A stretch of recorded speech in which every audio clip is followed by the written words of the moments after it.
প্রিয় কুয়েত প্রবাসী বাংলাদেশি ভাই ও বোনেরা, আসসালামু আলাইকুম। বর্তমানে আমরা সবাই একটি বিশেষ পরিস্থিতির মধ্য দিয়ে যাচ্ছি। কুয়েত সহ পশ্চিম এশিয়ার এই অঞ্চলে চলমান যুদ্ধ পরিস্থিতিতে সময়ে সময়ে সাইরেনের সতর্কতামূলক আওয়াজ এবং ড্রোন ও মিসাইল আক্রমণের মধ্যেও আপনারা যে ইতিবাচক মানসিকতা, ধৈর্য এবং সাহস প্রদর্শন করে চলেছেন তা সত্যিই প্রশংসনীয়। বর্তমান পরিস্থিতিতে আপনাদের নিরাপত্তা এবং কল্যাণ নিশ্চিতের জন্য কুয়েত সরকারের সাথে বাংলাদেশ সরকার যোগাযোগ বজায় রেখে চলেছেন। বাংলাদেশের পররাষ্ট্র ও প্রবাসী কল্যাণ মন্ত্রণালয় থেকে মন্ত্রী ও প্রতিমন্ত্রী মহোদয়গণ কুয়েতস্থ বাংলাদেশ দূতাবাসের সাথে নিয়মিত যোগাযোগ রাখছেন। গত 2 মার্চ আমাদের মাননীয় পররাষ্ট্রমন্ত্রী জনাব খলিলুর রহমান কুয়েতের পররাষ্ট্রমন্ত্রী মহোদয়ের সাথে টেলিফোনে কথা বলেছেন।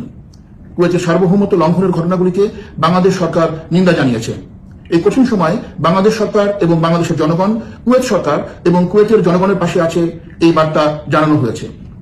কুয়েতে অবস্থিত বাংলাদেশী সহ সকল প্রবাসীদের নিরাপত্তা নিশ্চিতে কুয়েত সরকার কর্তৃক গৃহীত পদক্ষেপগুলিকে আমরা স্বাগত জানাই এবং তাদের এই প্রচেষ্টার জন্য ধন্যবাদ জ্ঞাপন করি।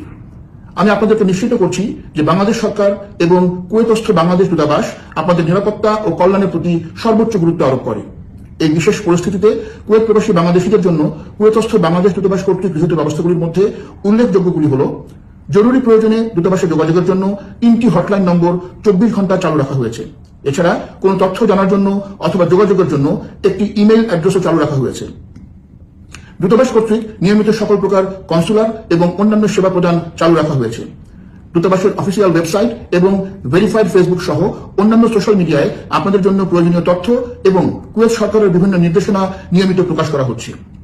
যে সকল বাংলাদেশি ট্রানজিট বিমান যাত্রী ফ্লাইট বাতিল হবার কারণে নিয়মিত বিমান যাত্রা করতে না পেরে কুয়েতে আটকা পড়েছেন, তাদের গন্তব্যে ফেরার জন্য সংশ্লিষ্ট বিমান সংস্থা এবং দূতাবাসের সাথে যোগাযোগ করে তাদের যাত্রার ব্যবস্থা করা হচ্ছে।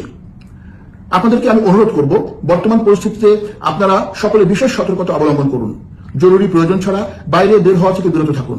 নিজ বাসস্থান অথবা নিরাপদ স্থানে অবস্থান করুন। নিরাপত্তার স্বার্থে সকল অসামরিক ব্যক্তিবর্গ সামরিক স্থাপনার আশপাশ থেকে দূরে থাকুন। পরিস্থিতি বিবেচনায় নগদ টাকা, কুয়েতের civil ID, health insurance card, mobile phone, power bank, mobile phone charger সবসময় নিজের কাছে রাখুন।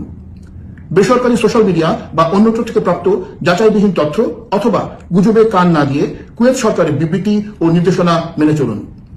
বিভিন্ন তথ্য ও নির্দেশনা জানার জন্য কুয়েতস্থ বাংলাদেশ দূতাবাসের সরকারি ওয়েবসাইট এবং ভেরিফাইড ফেসবুক সহ দূতাবাসের অন্যান্য সোশ্যাল মিডিয়ায় প্রতিদিন চোখ রাখুন।